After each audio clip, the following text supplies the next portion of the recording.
আসসালামু আলাইকুম বন্ধুরা, এই যে এখানে আজকে রান্না করছি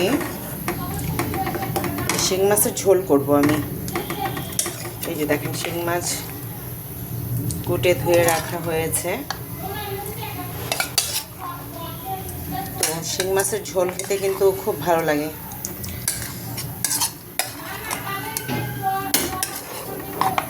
আমার তো ভীষণ পছন্দ শিং মাছের ঝোল।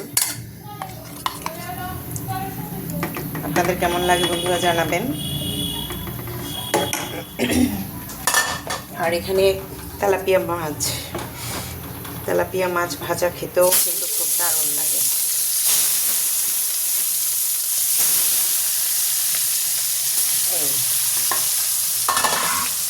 দিয়ে দিলাম। আর এখানে এই যে আমার পছন্দের কাঁকরোল, চাকচাক করে কেটে রাখা কাঁকরোল, আর এই যে করলা, এটা হচ্ছে করলা, আর এখানে আছে কাঁকরোল। এটা আমার খুব পছন্দ। আর সাথে একটু আমডাল থাকলে তো দারুণ মজা। কী বলেন বন্ধুরা? তো ঠিক আছে বন্ধুরা, ভালো থাকবেন, সুস্থ থাকবেন, সুন্দর থাকবেন। আল্লাহ হাফেজ।